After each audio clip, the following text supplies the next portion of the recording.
good spirits this morning. My mission here is very simple. We are here to climax our Women's Month with our webinar. And since we are the Ministry of Testing, we deem it fair to hear from our women and for them to share their experiences with us, and then we learn from them as well. So thank everyone for joining us. So I would introduce our speakers. We have Afia, Antwiwaa, Osei with us today. We have Udeme Jalekun with us, and then we have Adobea Biritwum with us too. I don't know. Let me see some emojis just for us to celebrate their presence with us today.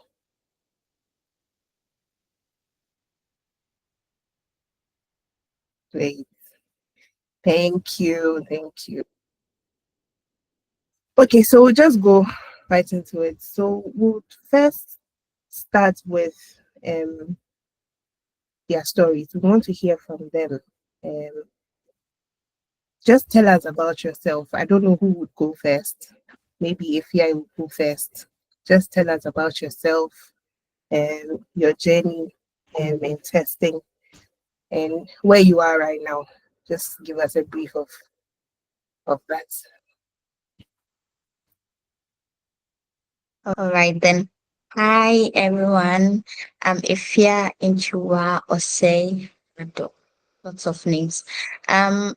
So I don't know where to start from.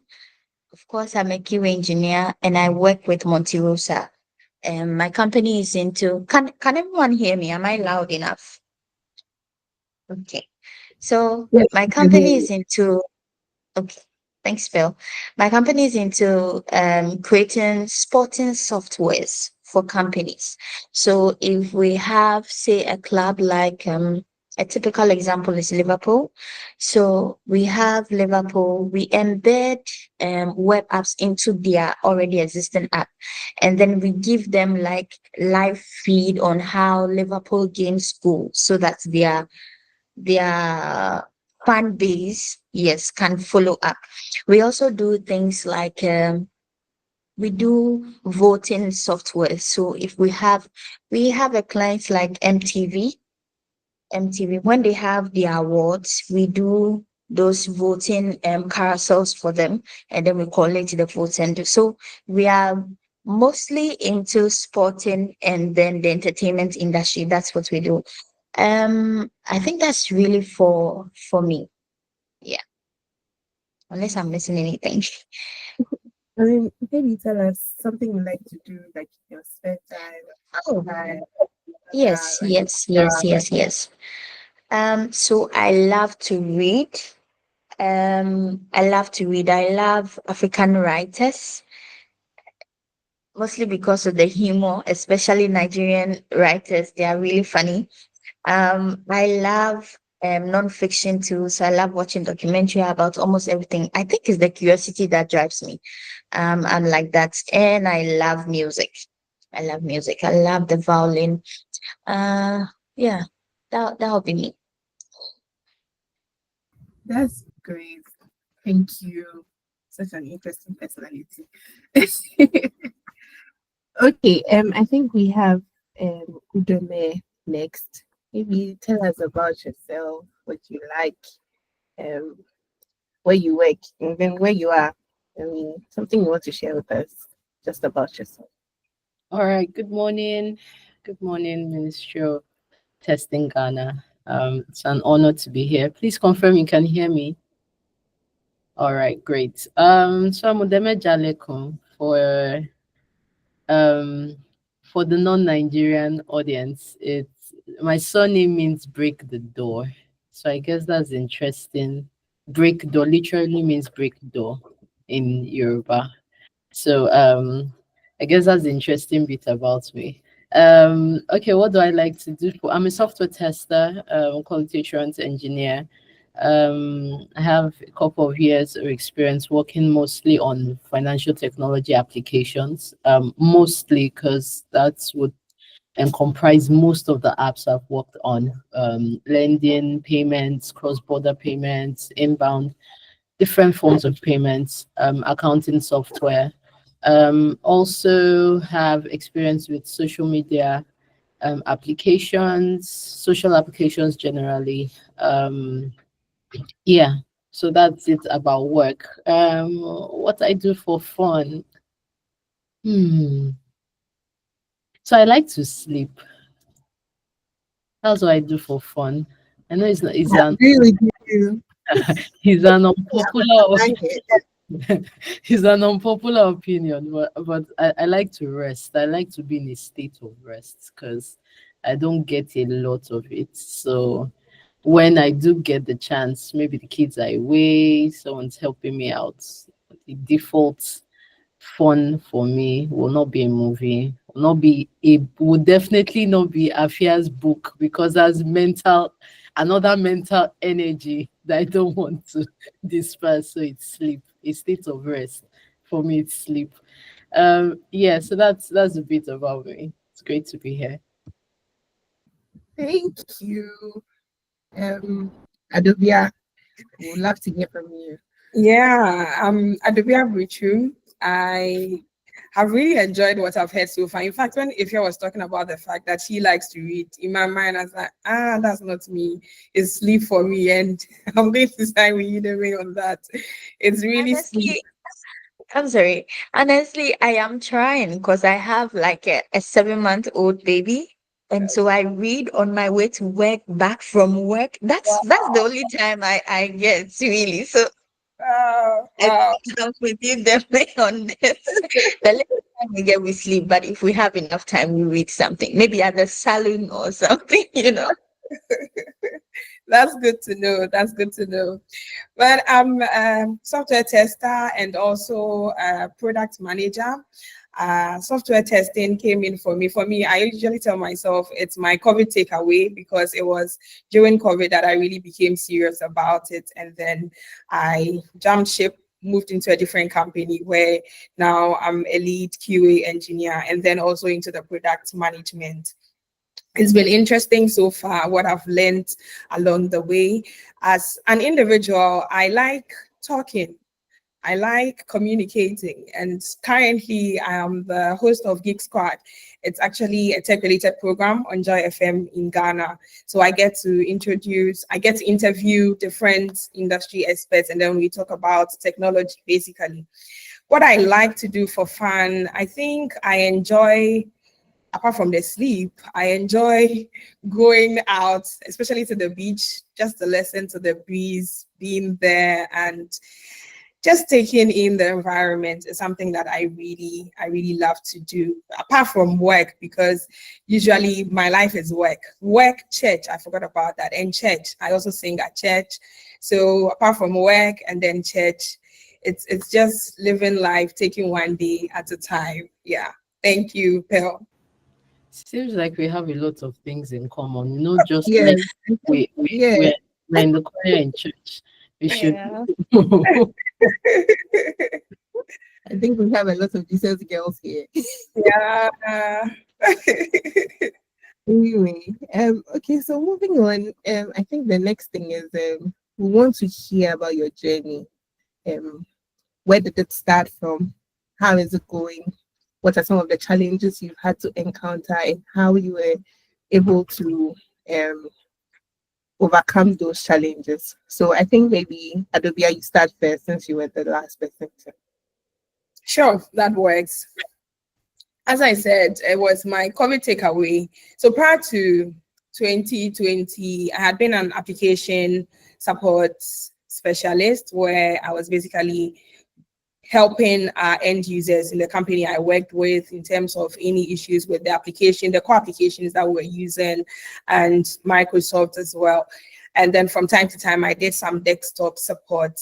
So with this, what I came to realize was that there were quite a number of times that for the application that we were using, the core business application, there were times that the developers we worked with would go ahead and say, oh, there's a new update, we'll push it. Now our users start testing it. And then for me being the application support specialist, I'm the one who will be having issues. Oh, this is not working, that is not working. So it just made me develop interest in that. Now, why is it that you're going to give us something, tell us it's an update, then we'll have people coming to that complain about it. So I developed the interest. In fact, I even set up a whole desk on that over there, where we would actually test before we end up letting our users use it. I didn't really know at the time that there was actually a whole industry about software testing, QA engineering. I had no idea. All I wanted at the time was to make sure that what our users had was good. So with COVID coming in, I joined the class. The person was just teaching solely software testing. I did computer engineering in school. We learned software testing, but you know how sometimes what you've learned in school, when you get into the industry, is like you don't really know how it is playing any role. So it was basically like that for me. But it was like a refresher course, learning about the software testing. Then I realized that, okay, I can actually move into this full time without necessarily being an application support. So when I got a chance, there was an opening QA engineer. I said, I can actually do this because I'm already doing it at my current workplace. So I just went on, applied, I got the role, started. In fact, my first 2 months, I would say, I learned like I had never been to school before.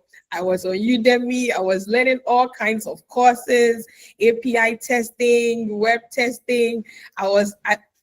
This is how I took it. Okay, for me, it felt like the weight of the whole company's product that they were going to end up giving to someone dependent on me as the QA engineer. If anything went out there and there was any problem, I didn't even look at developers. I looked at me because I'm the one who said, oh, it is fine and good to go. So I really took things seriously. Did my very best in terms of the testing. Now we have a whole team, because at the time I was the only one. We have a whole team where I get to lead them and then basically make sure that the products that we build for people are just the best. So that has been the journey up until now. In terms of challenges, sometimes it's the work with developers. It can be very interesting. Like you have something in mind, and you are testing, making sure that everything is fine. And they also have their own mindset, what they want to be done. I mean, like jumping, like cutting corners, trying to just do something as quick as possible to have something out there. And it's usually just interesting. That's where sometimes the challenge is. And like everybody feels, oh, I can have the time to do this. Why pressure us? Like, why do this? And I usually tell myself, whatever you have built, let me try as much as possible to break it. If I'm not able to do that, then I know you have done a very good job. So those are sometimes the challenges that end up coming. Working with the developers, usually we have to all align and be on the same page when we are doing our work. So yeah, from time to time it comes about, we try as much as possible to maneuver around it. I don't know if that's okay, or I need to share some more. I think I'm good. It's like you've covered almost everything. Great. Okay. Deme, would like to hear from you.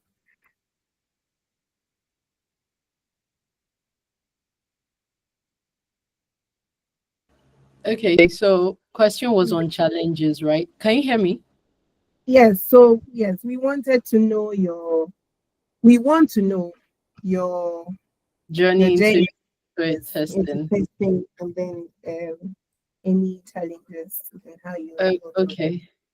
So again, a similarity with Perpetual. I did technical support. Started out as customer service / technical support. Like this similarity, there's more to it. So there's just, we need to think and discuss.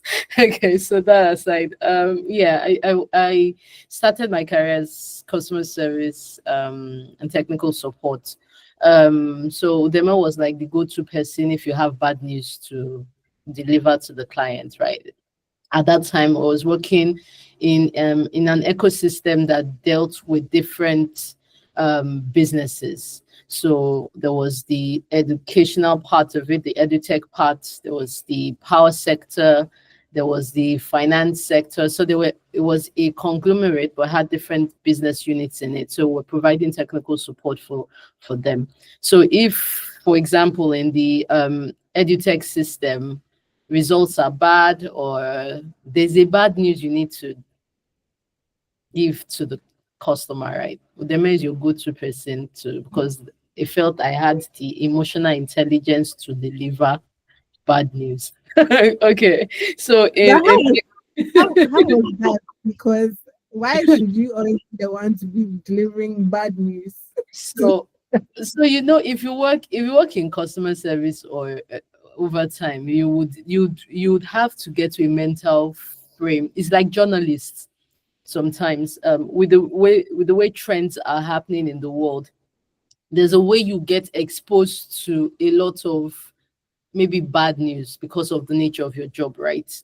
So you need to also mentally, it's not just coming to read what's in the news, it's also being able to mentally bear the good, the bad, and the ugly that you are reading out. So there's a level of mental decorum you need to attain to be able to effectively deliver at that level. So same with technical support and customer service. So that's just one part. There's the high rate customer, the person that will not allow you talk, or let you, that spends the first how many minutes blasting, they just transfer that call to them. They may has the patience and charisma to listen, to calm the person down and do that. So after doing that for a while, I thought of, okay, so it's beyond managing irate customers, right? It's beyond trying to calm nerves, trying to escalate issues, and trying to communicate resolution. So I thought, how do we prevent our end users from getting upset in the first place? So that was where the thoughts of software testing. At that time, I didn't know it was software testing, but I just thought this is a circle, right? And this circle can be broken. This is not a norm. It can be broken. So how do we prevent it from happening? So, and it's technical support. The good thing is that you tend to work with the developers, right? So they were like the badass guys, and that you go to for issues, and they're like this, and you have to beg them. You get. So I was like, something is wrong with this flow of work, right? We need to do something about it. So I think the eureka moment for me was when one there was a particular call from a student, and he or she, I can't quite remember the details, had an issue that others were not facing, right? So the person was pretty upset, which is understandable. If you're in a school system, everyone is submitting assignments, everyone's getting marks, and you can't. Something that is completely no fault of yours, right? And you're trying to explain it, and everyone else don't relate with what you're experiencing because it's just you.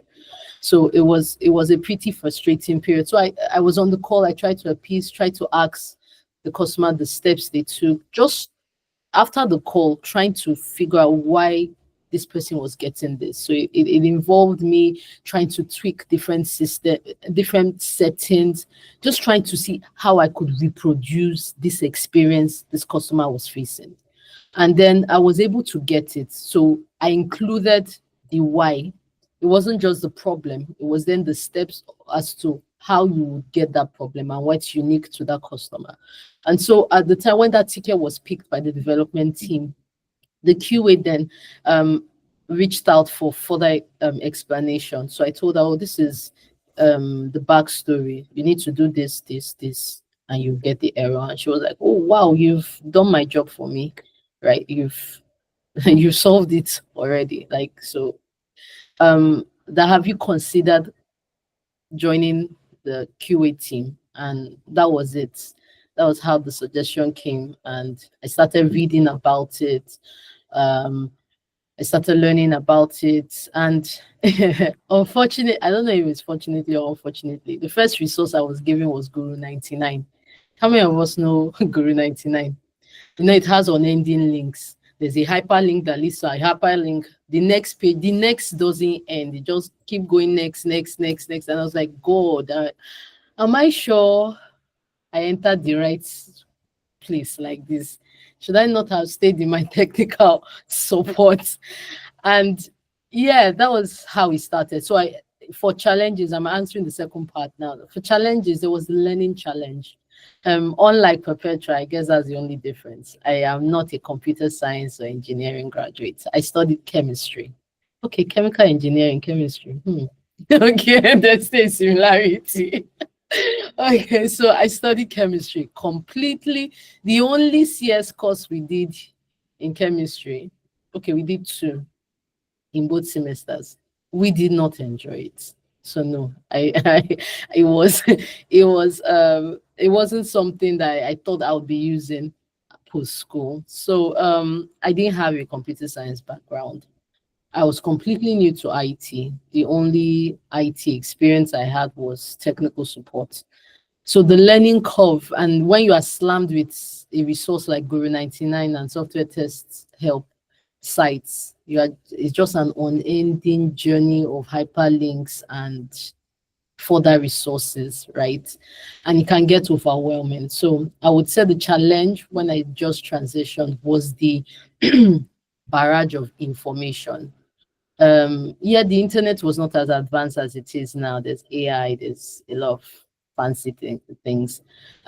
We had books, and we had links with plenty hyperlinks, sites with plenty hyperlinks. So managing that pool of knowledge was the first challenge. And the great thing about the challenge was in the challenge post an opportunity. So I'd had to read a ton of resources just to be sure. I remember when I had a breakthrough with understanding APIs. I was in a cab on my way to work, and I just read one article, and it was just like a yoke was broken. Like there was so much light. I mean, I would have screamed in the cab. Is this what this API is like? This is just it. Is this what the developers are always talking? API. This is the meaning. So that was the challenge, the challenging part. And in it came the opportunity, because having to read a ton of resources meant that you were able to see the ones that were complex, the ones that were beginner friendly, the ones that were good for intermediates. So what I did with that phase where I had to read a ton of information was then to categorize the resources that I'd already gone through, to say, oh, these are the resources that are friendly for interns. These are resources that are friendly for junior QAs, people who are starting out. And I designed a learning path based on that. I just created it because it was a problem. It was a problem for me. And at the time, I think we were 3 who moved. There was an opportunity internally in the organization for QAs. And then I said I could do it. At that time, I was a customer service lead. So it meant that I was moving from a place where I had established experience to somewhere that I had no experience. So with that move meant that I had to give up some benefits, because I'm going from X experience to 0, right? I had a lot to prove in this new path. And I just had my set of twins at that time. So it was really challenging. It was really challenging. I remember where all those resources, I was learning CSS, HTML then before I finally decided to do software testing. And I'll put the laptop on my big tummy and I will be learning, right? All those resources helped me create learning paths that were good for juniors, for interns, specific for intermediates. Then the complex ones that were like Greek, I just moved them to senior people, right? So, and after that transition, I saw that I shared the resource with my then QA lead, and it was very helpful. Like, she was very impressed, right? I had a lot to prove, coming from a lot of experience to 0 experience. So it meant I had to do a lot of reading, a lot of studying.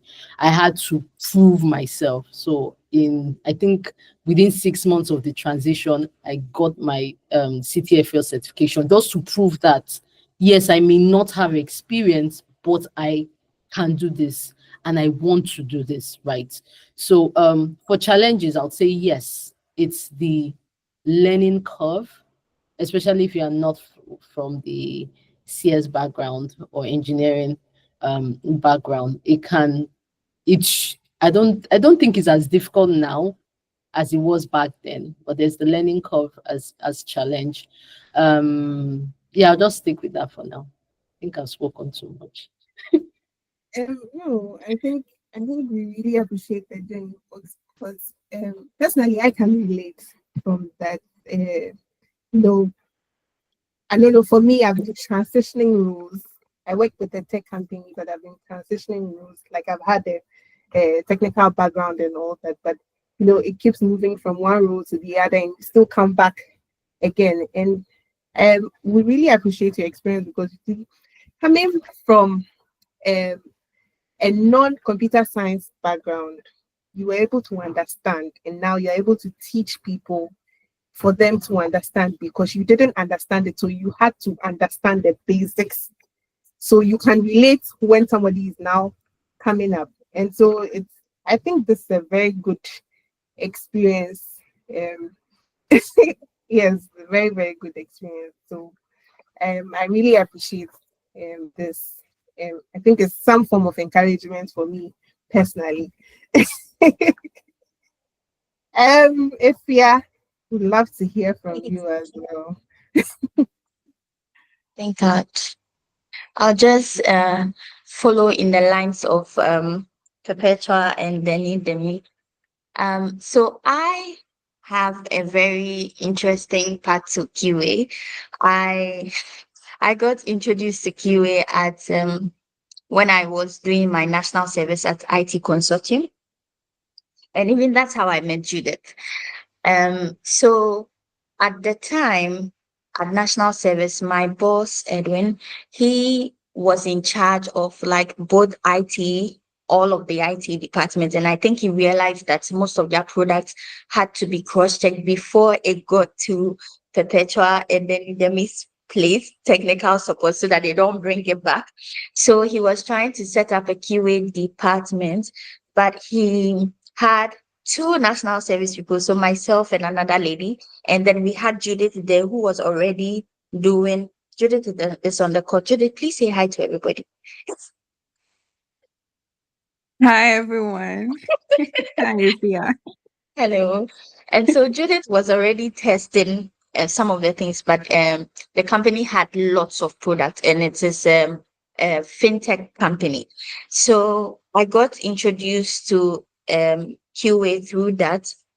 But I think that for me, my boss was personally in a rush for us to get to know everything. I am not coming from a technical support background. Through SHS, I've been introduced to IT. So I was doing a lot of robotics engineering at school. So I was into the IT field. I was learning, like software testing, all of that. Exactly, the rush. And then I just got introduced to Key, and then we had to do things like API testing, and so I was lost. So trying to understand, like how does this work? Because I came from a mathematics background.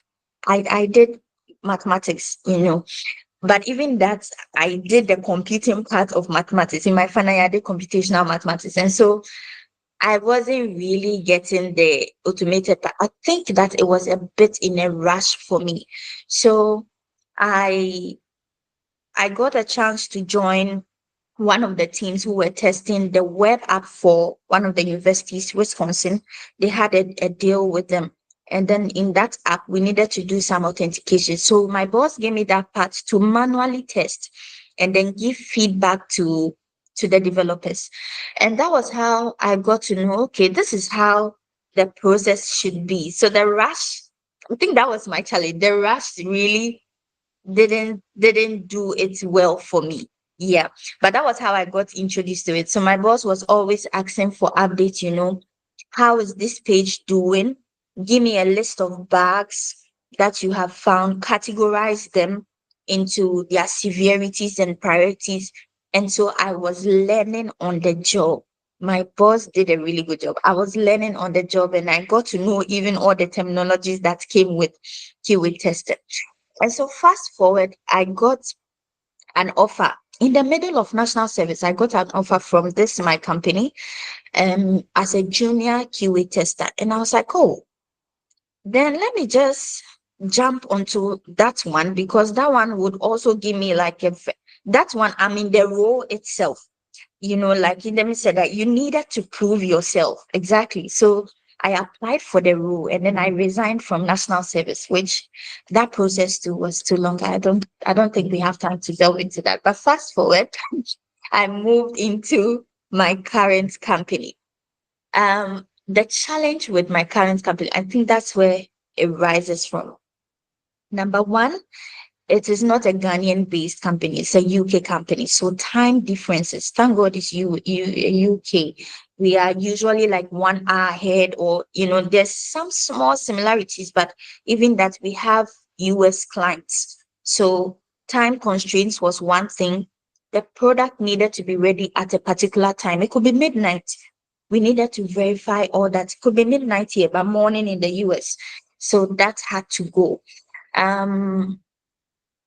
The platform itself. So we have our own system that we put in the various I would say elements where the users can see, like we curate it on a certain platform, and I needed to understand that platform.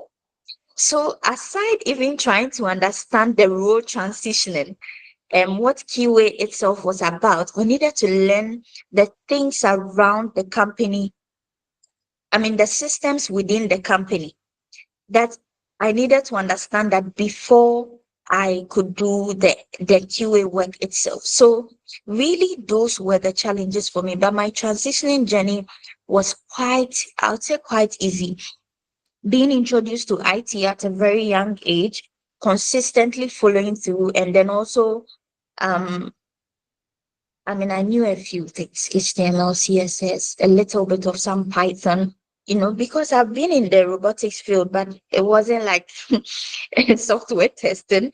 So the transitioning got to me to understand what manual is, what automated is, and then I'm applying that at the moment. So really the challenges for me, if you have a company that has a system, an internal system, you need to take time to understand how that internal system works.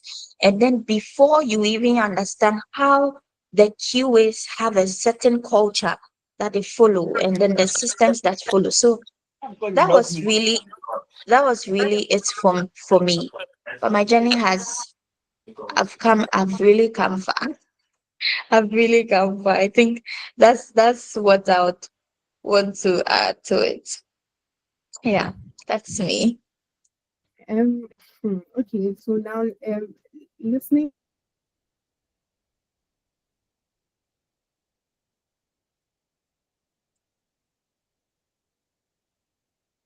to hello, okay, please, am I audible? Yes, you are. Okay, my network was breaking. So I'm saying that listening to the three of you, I could tell that initially you started off those with in the tech space started off their career not knowing that the QA engineering or the testing space even existed, and then I mean you end up doing a job as a QA, and then you eventually love it, and then now you have to learn, you have to train yourself to get our best and actually prove yourself that this has to be done. I think there are some of us, a lot of us, on the call or possibly listening to this that have a challenge finding where we stand especially whether we are we are testers or we are in other roles.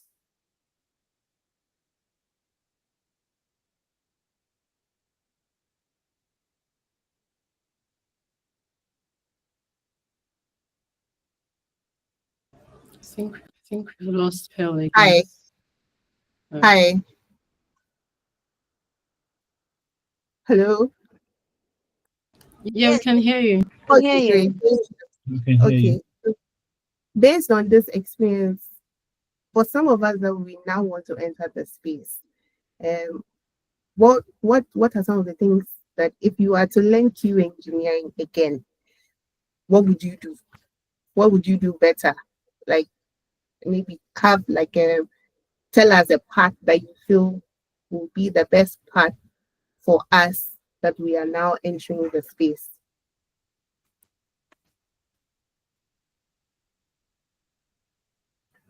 So, Udeme, you can start.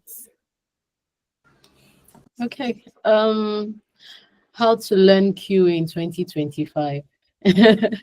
I would say the fastest, more efficient, time-friendly way would be to do it with others.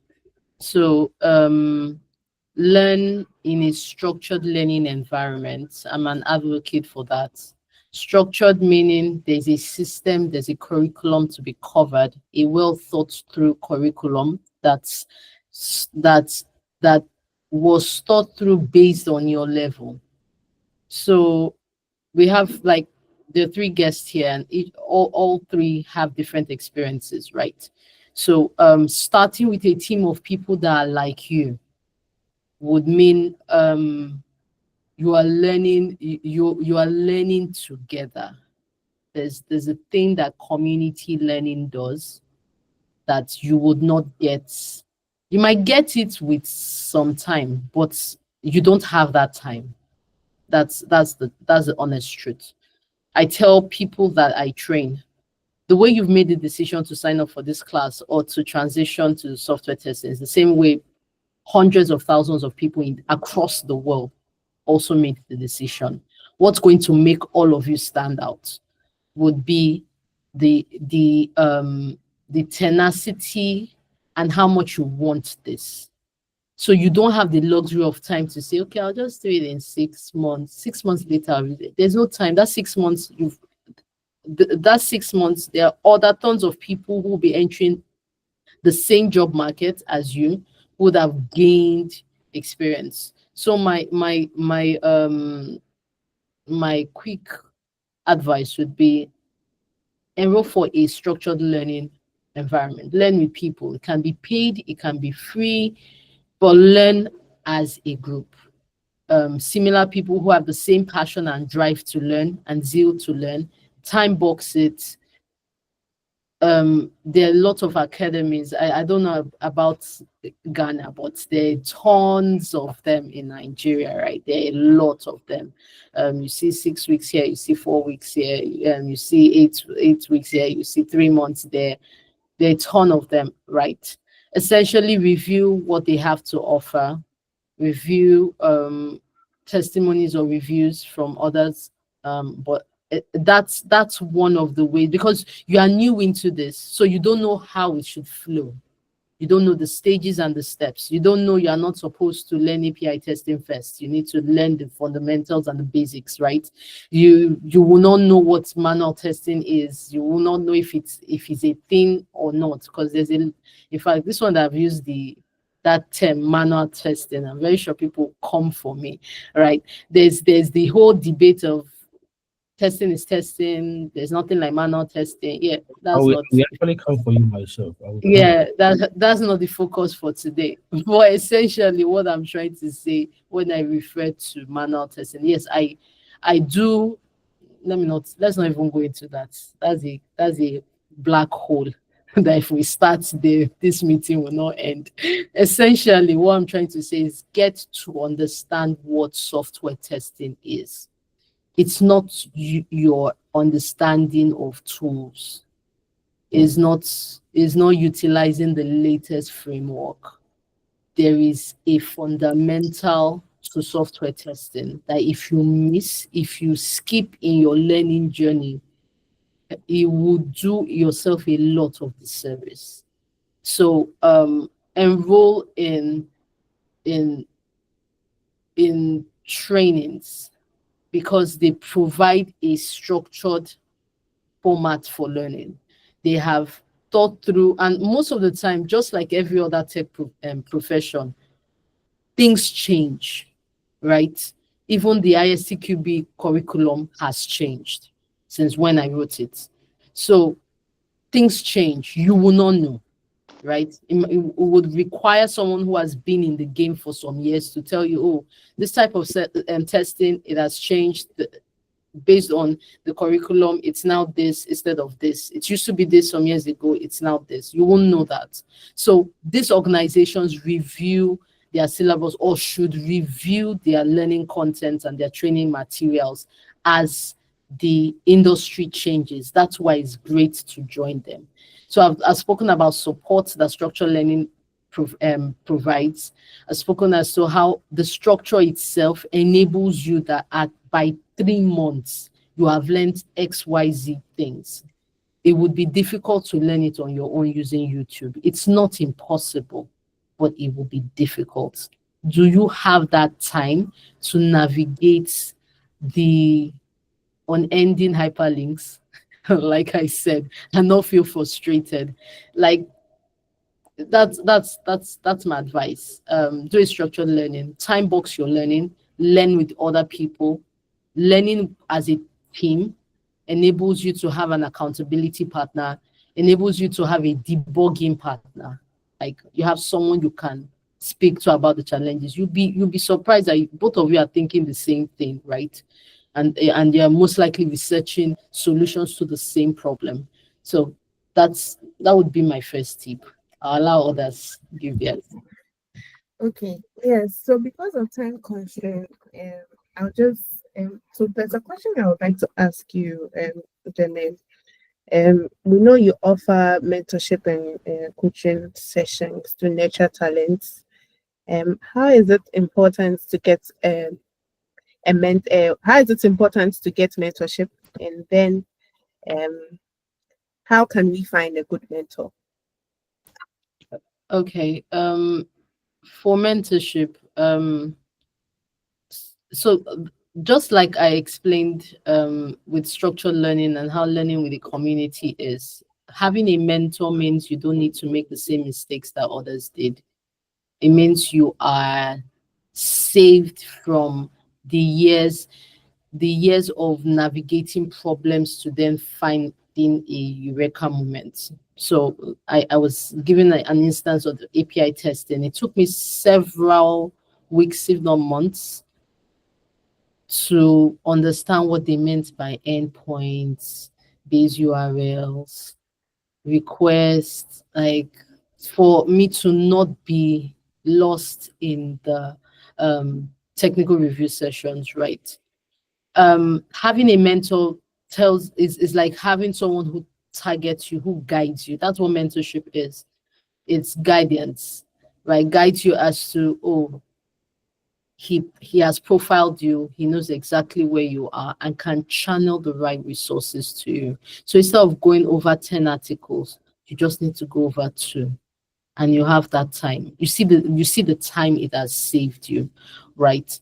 Mentorship is important. Mentorship in 2025 is different, right? While some people feel mentors are just there to lead them, a mentor doesn't replace your zeal. You need to have a zeal to learn and a drive to want to see it through to the end.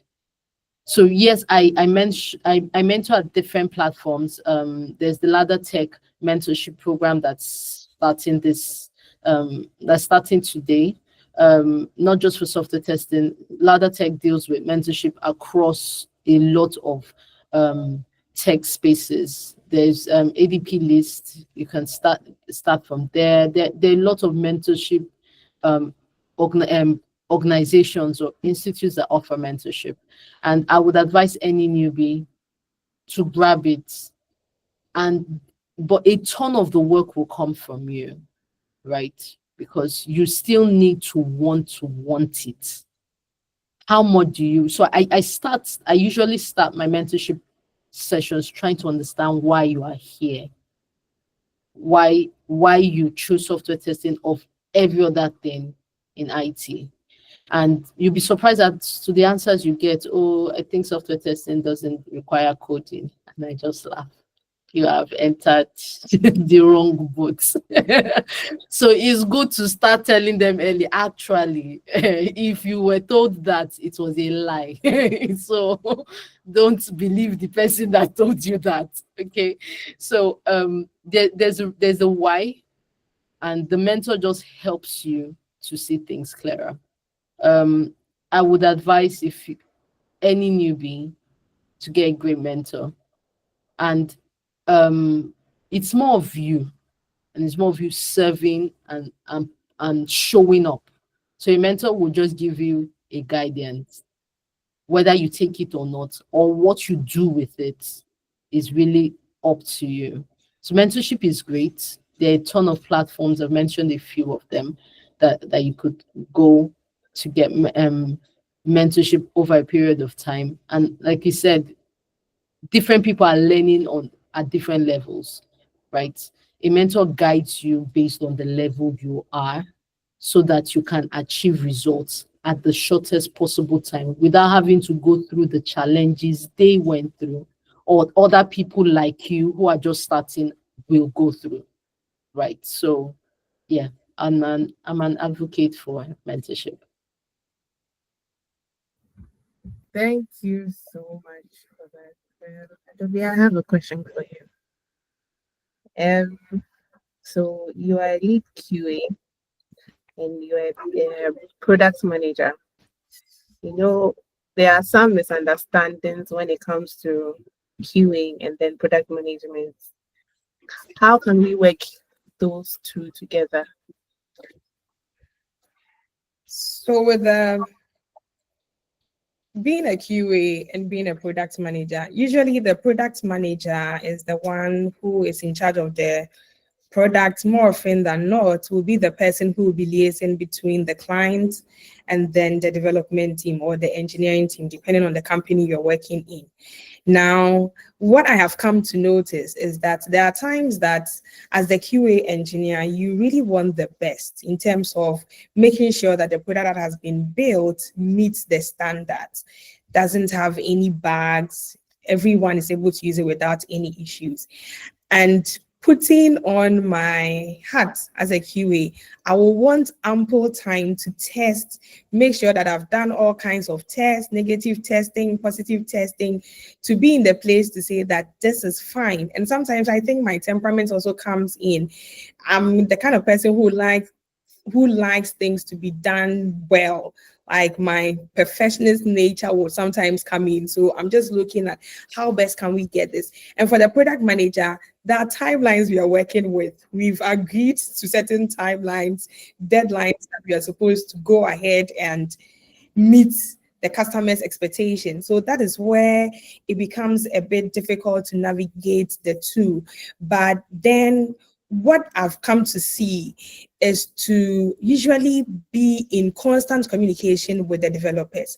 What I usually encourage is that any small thing that you have done that we are in a position to push, go ahead, push it, let the QA team start testing. So if you're working on 3 different pages, page 1 is done, don't wait till you finish all the 3 pages before you go ahead and deploy it for testing to begin.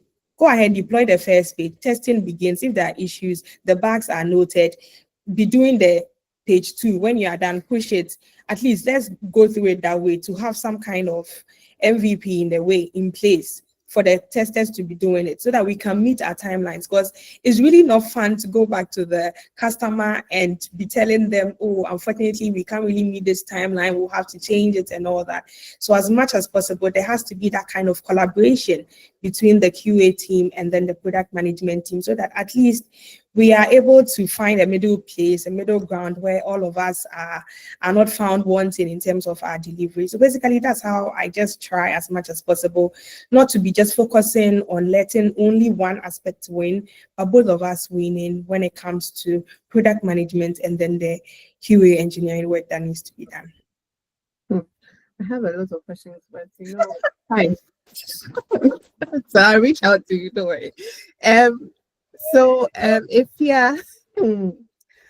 you've had both experience with both manual and automation testing, what's the advice you give to those who feel intimidated by automation testing and coding in general? That's for Afia. Wow. Wow, wow, wow, wow.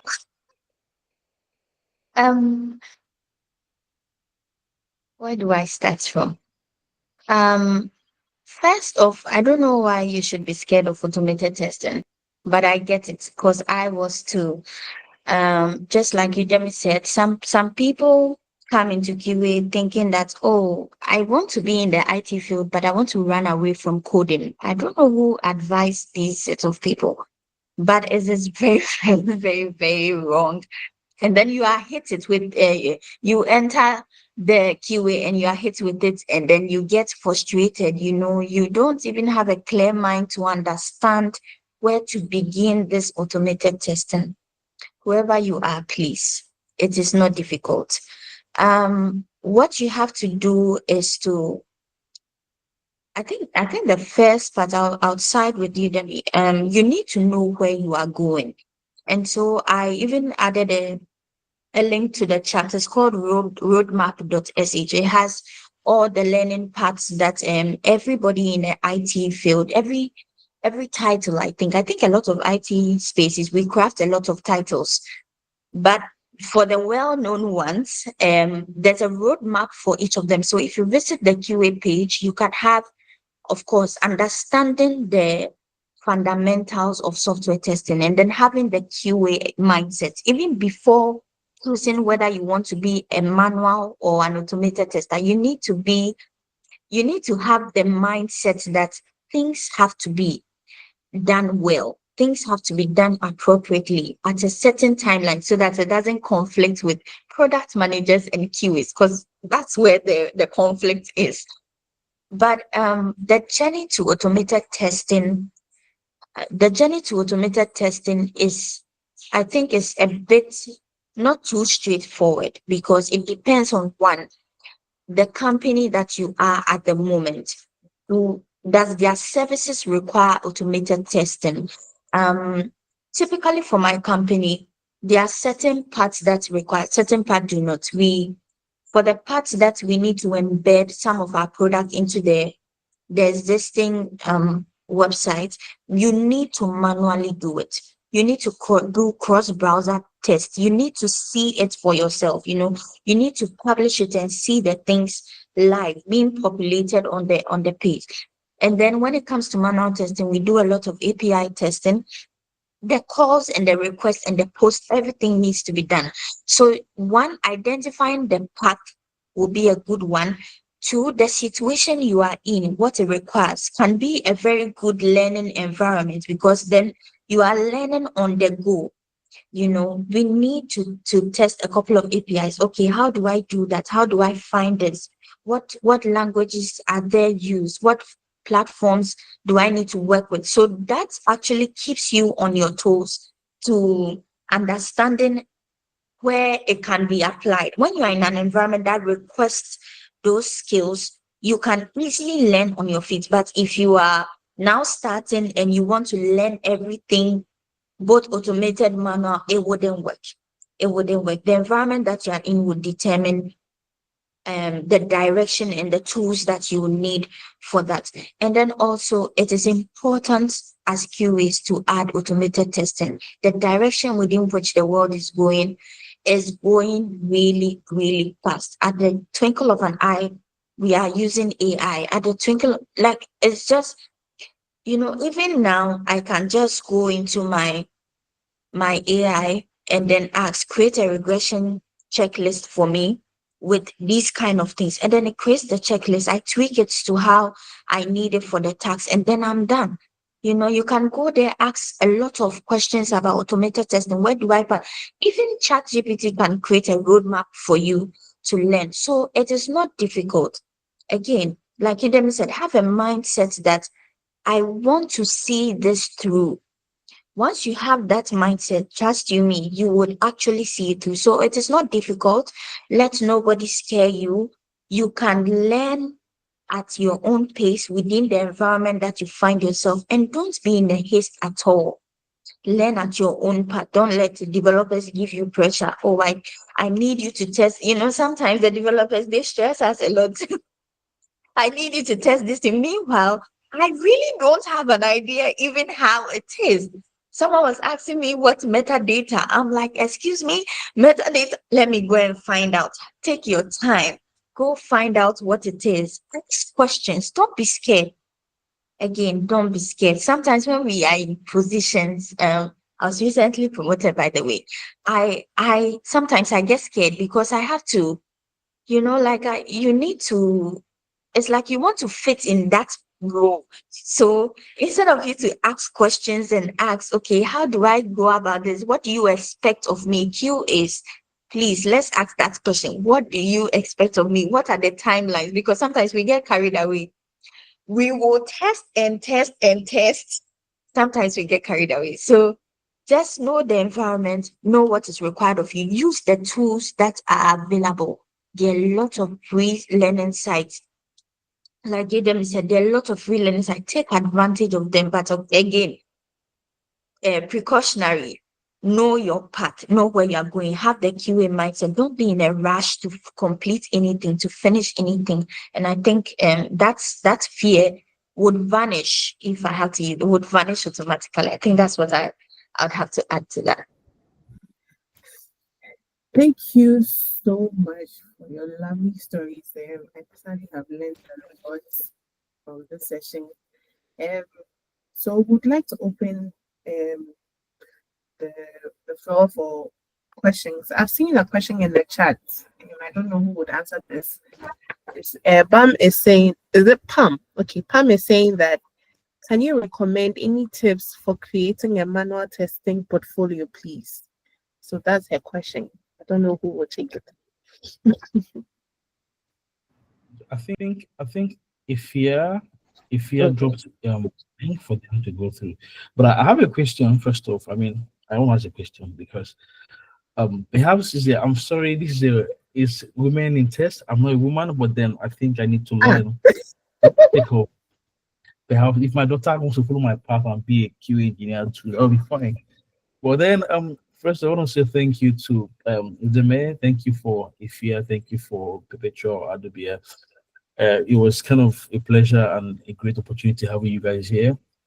On behalf of Ministry of Testing, we are happy to have you guys. Okay, so this is something because it's a woman's time and is on the International Women's Day week a month. I want to ask because where I work, I have a lady in my team, and sometimes I want to ask this question. Have you ever faced gender bias issues like in our path? Have you ever faced any gender bias issues, and if at all, how were you able to overcome them? You know, sometimes it's there are some myths that says QA is for ladies. Ladies are very good in QA. I don't believe that. I don't know how true it is. And then when we are trying to come up with this kind of this team that says women in test breaking into testing, there was a debate. We had a proper call. The team had a call debate on it. Like, what do you mean by women in testing? Don't men do testing? I'm like, no, we're not saying men don't do testing. We are only saying we want to welcome more women into testing. So now the question is, the gender bias which happens, I don't know, have you ever experienced that? And if at all, how were you able to overcome them in your fields or your journey? So I don't know who's going to take the question. Anybody? Udeme, Perpetua, Afia, I don't know. Who would want to take that question? Okay. I would have preferred someone else take it because my answer is a no. I haven't experienced bias. And I'm going to say why, or why I think so, because I believe everyone has, maybe it depends on the system or the organization where you're in, but I would say I've been privileged to work in places that, yes, some have been confrontational, some may have not been your ideal work environment, some might have a bit of toxicity. It's bias on itself is you taking the victim role. I'd never allow myself get there. So I might have a boss that might not be easy to interact. In other words, some people will say toxic, but and might say a lot of things. So let me give an example. I've worked with a boss that can get very, very early in my career. I've worked with a boss that can say a ton of things, like just sometimes verbally abusive. It wasn't in software testing then, but that was my first job post National Youth Service, and can be very verbally abusive.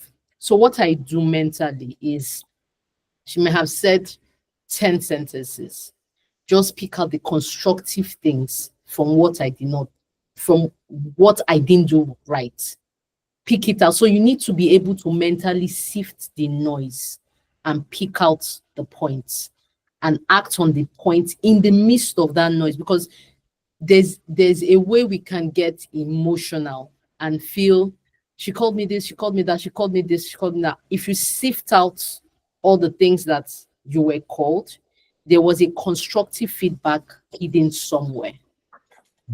So that's how it's been for me. I pick the 10 sentences that have been said. I pick out, it's like a crossword puzzle. You pick out the parts where you didn't do well. Okay, this report wasn't done well. It wasn't concise. Concise. That's the key word. That's your take home. That's what you need to work with.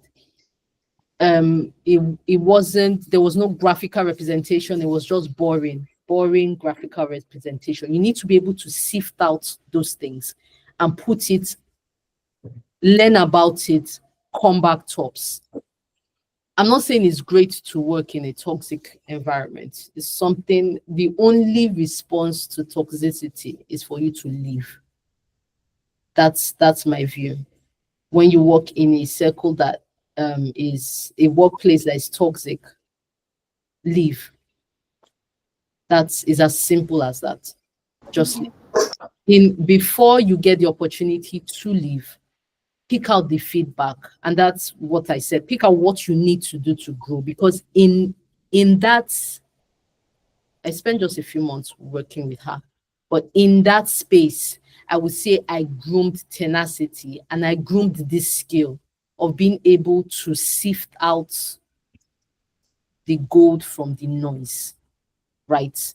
And that helps in software testing, because if you're reading a documentation, it can be many pages. You need to understand the product you want to test. So you need to be able to spot out the key things that will be the basis for your test reports. So it's an act. And I tell women, yes, there might be, I've not, I would say I've not, maybe it's a mentality thing for me, but I always come in strong, and I always come in as a person here to offer value. If you get an interview, you are getting the interview because the organization needs something. Interviews are a two-way street. Don't see it as you are the only one being assessed. You are also assessing the company. You are assessing, you are asking. That's why when you get to the stage of the interview where they ask, do you have any questions for us? Of course, you should have questions, because you came where it's a two-way interview. What's your work culture like? You need to ask those questions and be bold, because you're coming with a value. So I enter any organization with the sense that I am here to offer value. You have a need, and I will meet that need. I will help you excel in that need. So I have value to offer, right? And when you speak, you interact, you work, and you get the results. that's the thing. Those are the things that have worked for me. So regardless of how the structure of the workplace is, or the structure of the people there, when you come in and you come in with a value presenting form, in a value presenting form, every other thing just adjusts. That's what has been the case for me. So if I say bias, no, I haven't been in a position where I would be turned down for someone of the opposite gender. In fact, I've been privileged by the grace of God to occupy roles and lead all men teams. And that is only possible. I've been head of engineering for an engineering team of 16 people, right? And that comes with when you are bold and you understand that you have value to offer. So when we deal with topics about bias and maybe indiscrimination, I always want the women or whoever the person is to know that you are not a victim. Have a lot to offer. You have a lot of value. If you did not have value, you would not have been hired.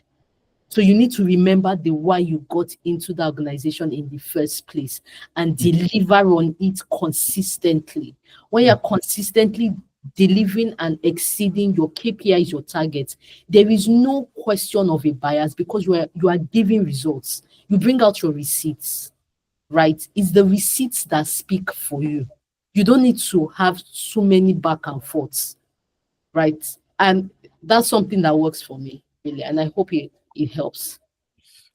Yeah, it does. Thank you so much, Udeme. This is really amazing. I'd like to just share something, though. I wish I had spoken before Udeme had spoken, because I have faced the gender bias situation.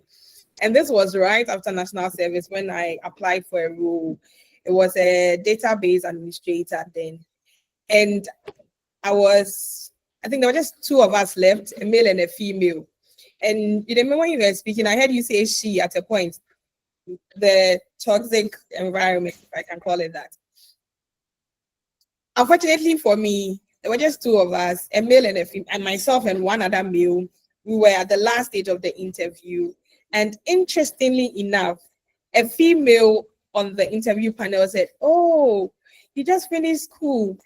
You get married, you have kids, and you go on maternity leave. So with this, and really, she was able to tell me that I didn't end up getting that position.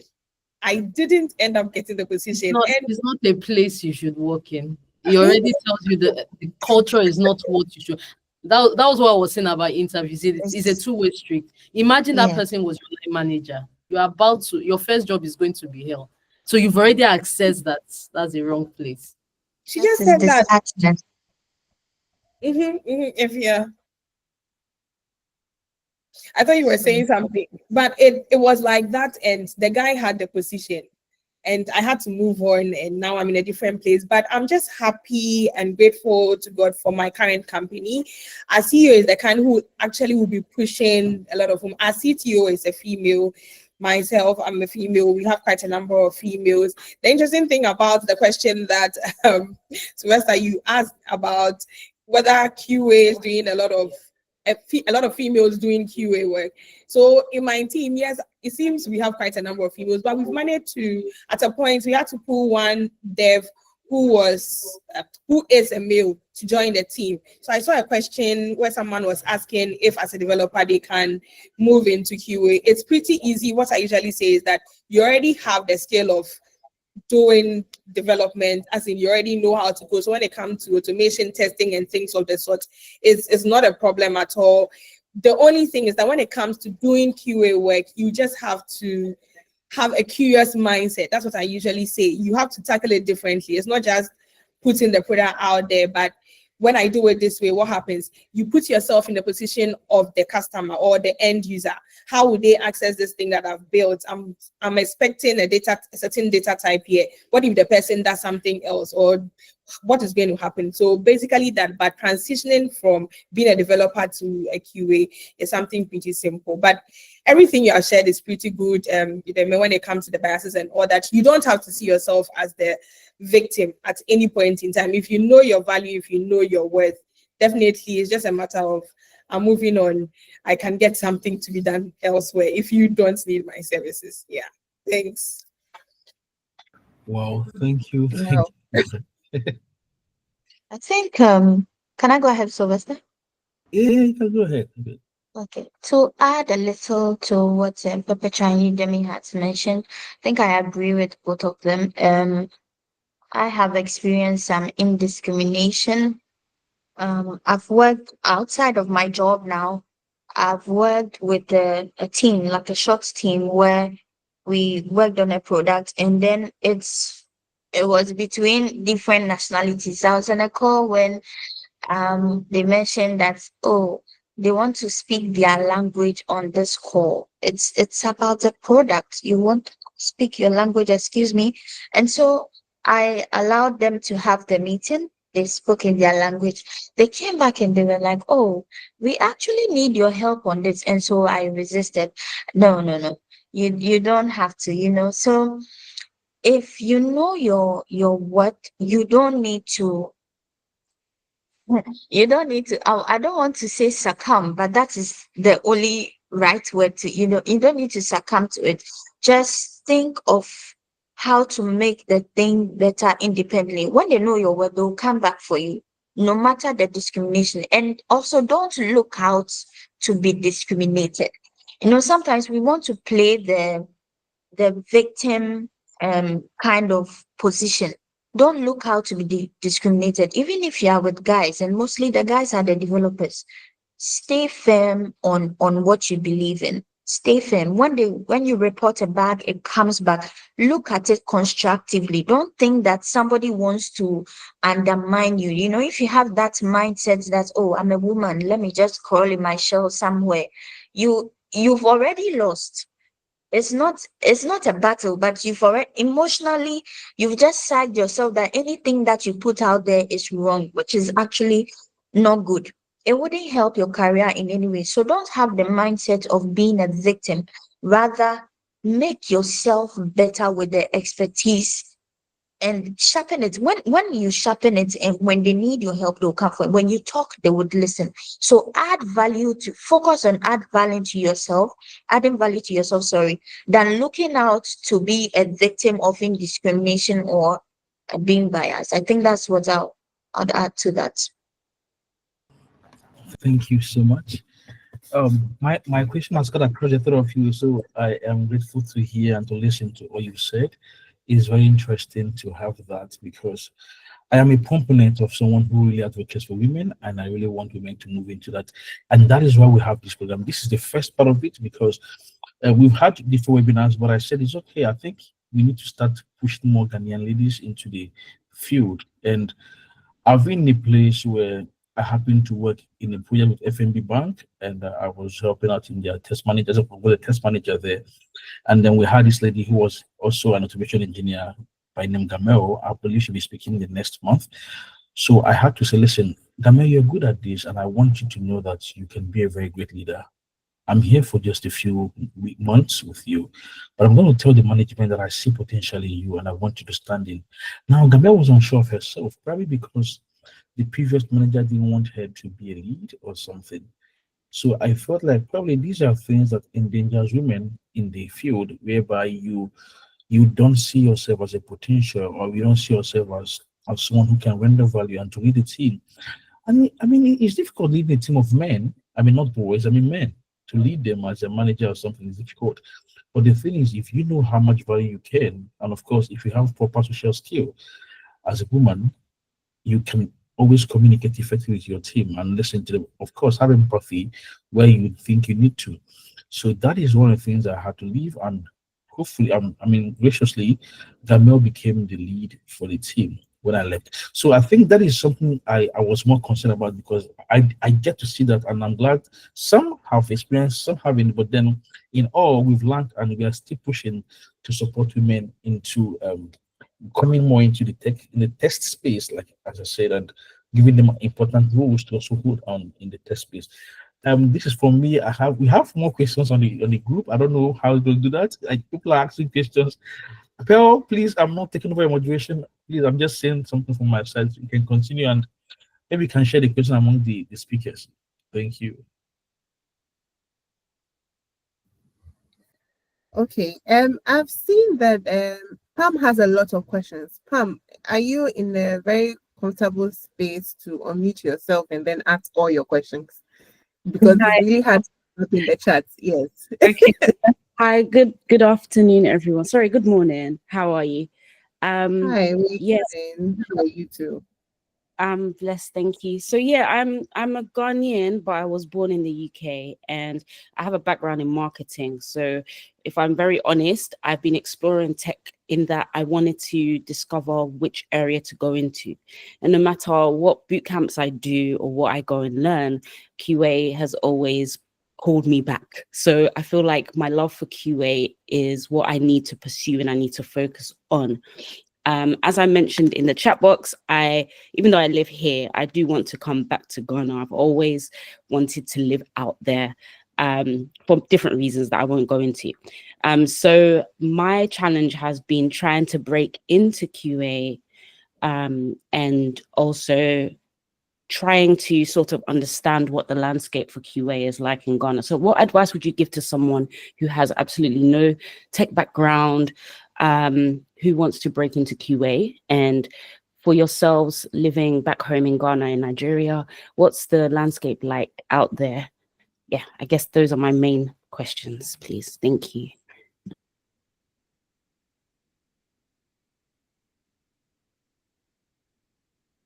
Yes, I think you can go ahead. I was looking for the raise hand button only for me to go and press the clapping button, but I think it's in the same lines. So I think I wanted to take the question because my company is in the UK and I work from here.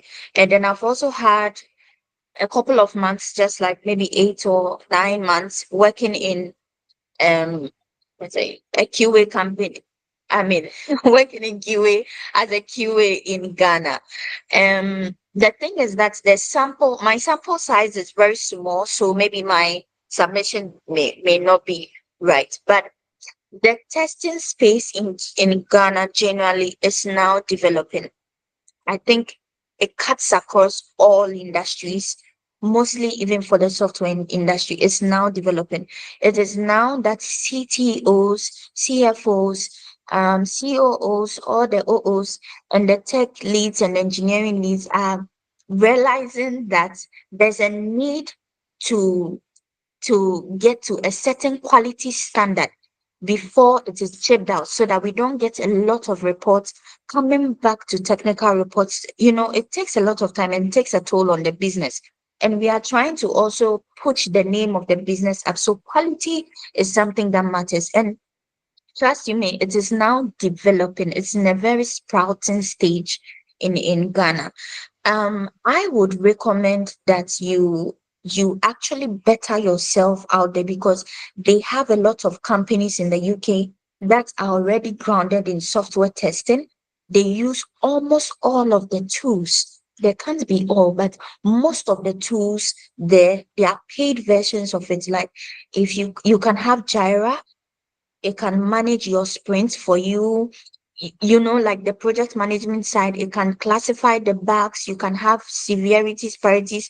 So that will actually escalate how fast you transition into QA, knowing all the things. And so I would advise that you give yourself like a timeline, say in 2 years, I want to practice QA in the UK. See how it is done. Then when you come to Ghana, you use your impact to actually build what we have started up here, because it's in the early stages. If I'm not mistaken, it's in the early stages of testing, and those places are more advanced. So learn as much as you can from the UK companies, get all the expertise, the skills. Then when you come here, you come and make it better for the companies that we have here. Yeah.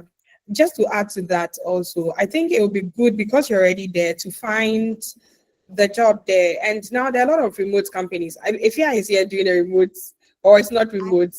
It is remote, my sister, fully remote. So, Pam, for you, you can just get the skills that Afia is talking about. It may not necessarily be the 2 years. If the company is a remote company, then you can still do your reverse Japa, be here in Ghana and be working for the company there. But what's important is really acquiring the skill. One thing that Udemy touched on that is very, very important is the fact that you'd have to, from your submission, I'm seeing that it's now that you want to transition into it. So get a community, grow with them, have the accountability partners, and then learn. Find a company there which is remote, giving you that option at any point in time. If you feel you want to move into Ghana and still be working for them, then you do it that way. Yeah. I hope that helps. Great. Yeah, thank you.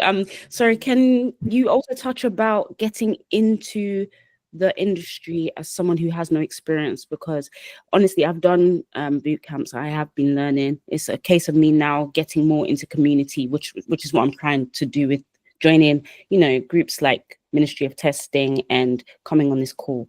But I'm still struggling to build my portfolio. Some of the resources that people had given in the group are amazing, so I'm grateful. But yeah, I just need more information on really how to break in with no experience, please. Okay, I would recommend crowdsource testing, but I'll allow you them to speak about this mainly because she also came from a totally different non-technical background and she's into QA now. But crowdsource testing, there are quite a number of sites. I think we can get the links and share them later on, where it is open to anybody. That one, they don't check any experience. Sometimes all they ask is, do you have a phone? Do you have a laptop? Do you have an iPad? And then it is more or less they share out the particular products that are being built and it's open to everyone. So as and when you get to see them, you just go ahead and then do the test, find bugs or any issues, you report them. And basically, you're even paid for it, the crowdsource testing that is done. So that is one option that you have. Just getting onto these sites, there are quite a number of them. I'll try and probably share with the team so that it is shared across for all of us to be aware of. But it's a very good start for you. They don't really check anything. Then you can use this to build yourself, to build your portfolio, as you are saying. So at any point in time, if you've done specific kinds of tests, you can just use that and then indicate the specific sites that you have done this on. I don't know whether you have anything to add to that, Udeme. Yeah, so I was You're muted now. Oh, sorry, I didn't know that. So I said I was trying to drop some links to some of those crowdsourcing sites. Sorry, I'm still trying to do that so I don't get distracted. Okay, so these are some that you could start with. So what I also do, because in Nigeria, I don't know about Ghana. In Nigeria, it's fierce. The market is the job market is fierce. Like I was saying before, the way you made the decision, several hundreds of thousands of people also made that decision, and you're all going into the market, right? So it's fierce. What I advise practically people do is, like I said, get a mentor, join a learning community. There's a why for that. In the learning community, you're more exposed to job postings because it would typically, an average community in Nigeria has a job site, a job channel, if you're on Slack, or a job something where they dump jobs, right? Also, because of your engagement with a mentor, you can submit yourself to work. You are using that work. It can be free or it can be paid, a stipend. Everyone's looking for an internship in an organization to add to their CV, which is completely understandable. But You can have a mentor, or he's a mentor who has a friend who's doing a gig and needs a tester, and that's how you get in, right? You get him actively working on a project that would be deployed someday. Your work, your learnings would be applied to that project, right? So should the application go live, you are a key stakeholder in the delivery of that product. So get around. And how do you meet the people that have a project they're developing, or have a team that may not push a job ad out? Maybe they don't have the finances, or they don't just have the time. They're a startup, they're very key on speed and delivery, right? Being in the circles and the communities where you do get wind of any job opportunity quickly, because if you're on an island, right, and there's an internship somewhere, there are 3 internships happening, you might most likely stumble on it some weeks or some days after. But if you're in that community, you will be one of the top few people who would get the information quickly and who can apply. Then the guided mentorship and guidance also avails you to be able to work, even if it's for free. Gives you a project for you to apply your learnings to, that you can include in your CV. So yeah, the crowdsourcing sites also are great. Like Perpetua mentioned, they are great. You can use those to gain experience, to get paid, right? Those would be recommendations that I would give. I don't know if it's possible to quickly take Emmanuel's question. I actually love that question. The question on how do you as QA engineers handle misunderstandings with developers? I can write a thesis on this topic. I absolutely love this topic. So Emmanuel, there is this underlying notion that QAs are engineers' worst nightmare. It's a myth, right? When I get to a new team, or when a new developer joins my team, they first experience nightmares the first 2 weeks or first 2 sprints, right? And that's because half of the time they come with the mentality that QAs they are the actors and QAs are the boss in this movie of software development. No, it's not that. We are on the same team, right? We are on the same team. We are working together. See me as I am helping you churn out cleaner, more efficient code. You're supposed to be paying me part of your salary, because I'm here on the team to make sure that you are badass. Like, I am the one that got you. I have your back, right? I'm not your enemy. And these things happen when you are able to communicate. When I see questions like this, it's a communication problem. It's not a wrestling match. It's essentially a communication problem. Every team, every developer I have worked with have a testimony whenever I'm leaving the organization. I'm saying it as if I've left plenty of organizations, but they always have the same, you hear the same thing. Udeme is great at what she does.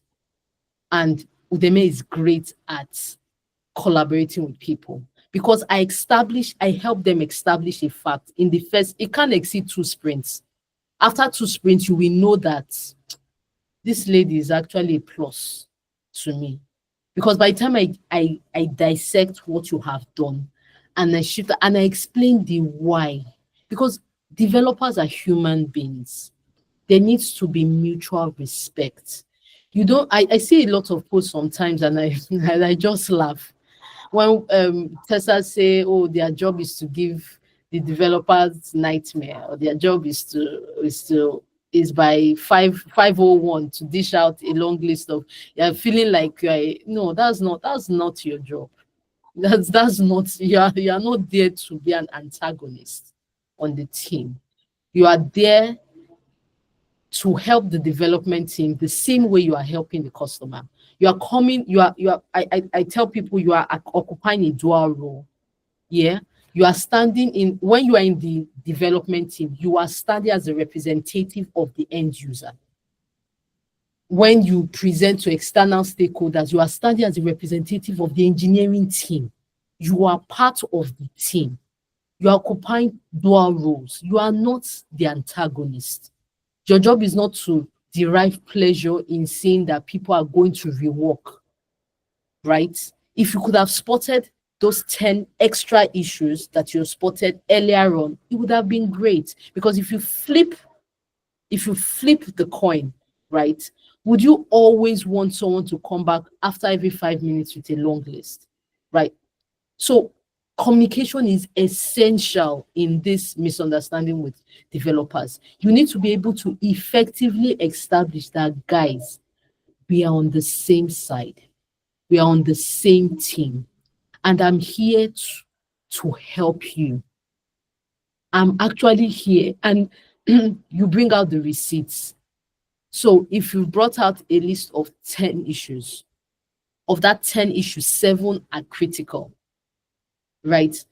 When you are communicating this, you say, guy, you know, I saved you 7 times from a potential havoc, because they're going to ask who wrote the code, who tested it. It's going to be a shame on everyone. And if it's a high risk application, money will be lost, right?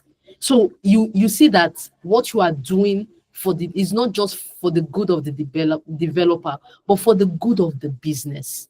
The same thing applies to this question. People ask it with, when I'm dealing with a line manager that doesn't listen to me, it's essentially a communication issue. No matter how rigid your CEO is, he's in the business to make impact or make profits. You understand you understand your CEO's language. Is either is someone that likes popularity, attention, which is the prestige the product brings, or he wants to make money. So you understand what he understands. Then you you create a 3-part slide stating the problem, stating the impact. Slide 2. Okay, slide 1, this is the problem. This is where we are today. Slide 2, this is if we continue like this, this is the risk that the organization will face. So if your boss only thinks of money, you say we're going to lose X amount of naira or X amount of whatever your currency is within the next blah blah blah if this continues. At that slide 2, you've gotten your boss's attention, right? You may have been struggling to speak in meetings, but slide 2, you have hit the part that he understands, which is, I am losing money. I may lose money. Slide 3, you then come with a solution. I've stated the problem. I've stated the impact this problem will occur if we continue, and here's my solution. Slide 3 is where you show your value. You don't just come and say, we are losing money, what should we do about it? You keep quiet. No, that's not the approach. Slide 3 is where you state in details, where the learners, in layman terms, how we can get out of it. And this is what will happen if we implement it. We will make X amount of revenue. You have spoken the language your boss understands. He's the one that will be calling you for a follow-up meeting. He's the one that will actually be setting people to work, a team to work with you, right? Everything fundamentally lies on communication. Whether it's your developers, whether it's your CEOs or external stakeholders. Developers, I am here to help you. I am not the antagonist. And you show receipts of how you are helping them, right? That's where you get their respect. I've worked with great, smart developers, and a lot of them. I worked with very senior developers when I just started my QA journey.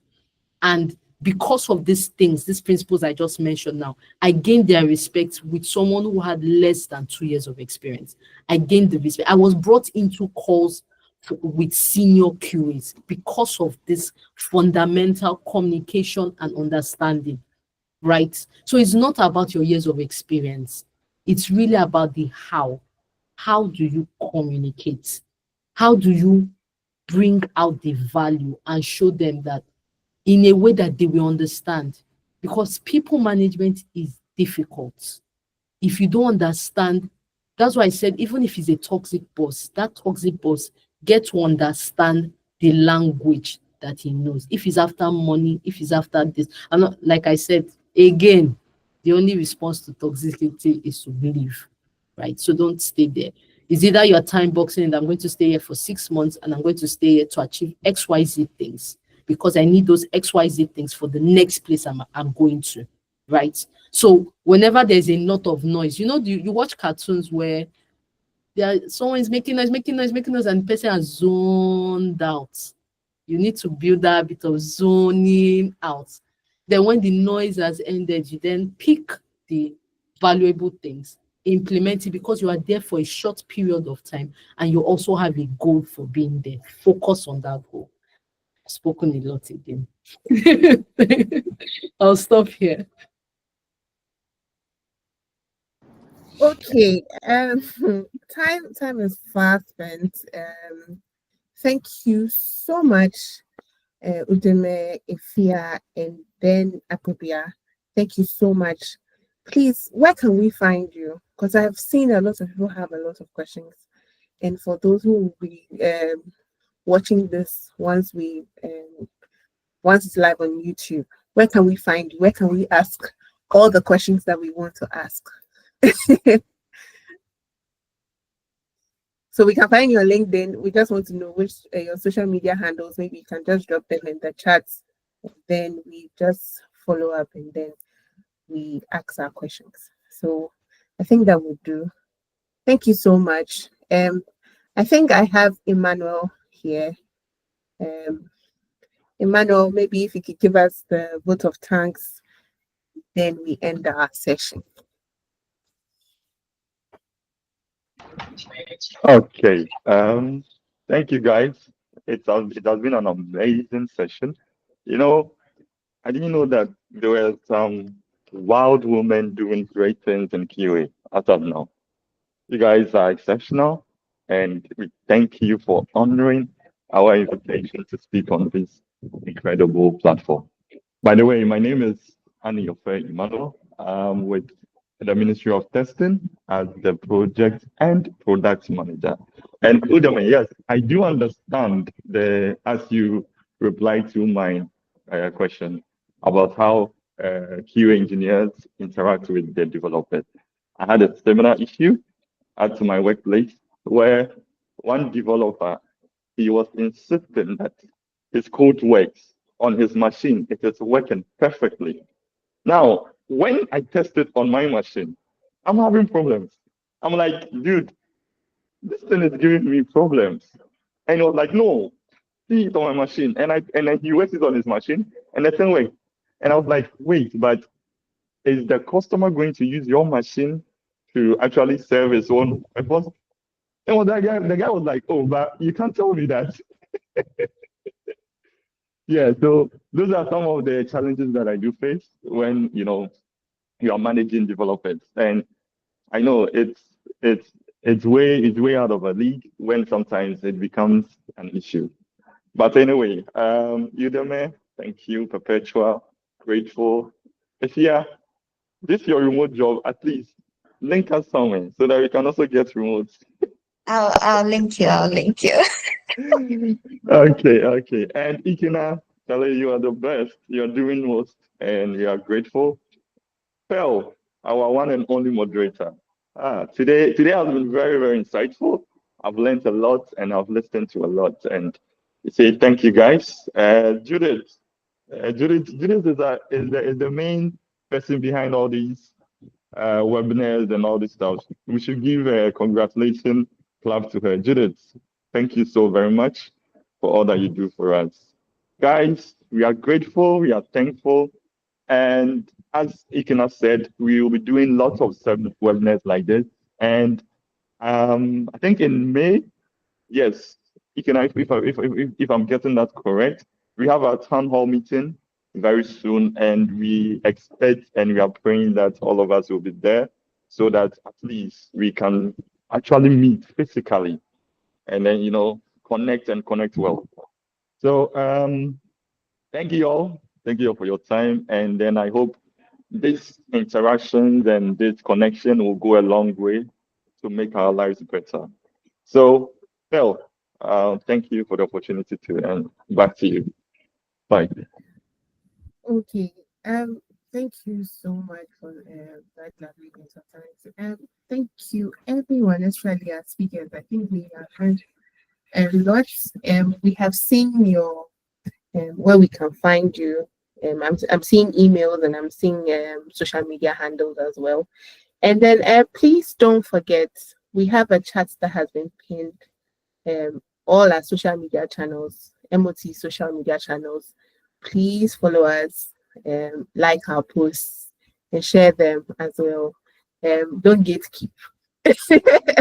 Don't gatekeep. Share with other people as well. So thank you, everyone. Have a lovely day. Bye. Bye. Bye. Bye.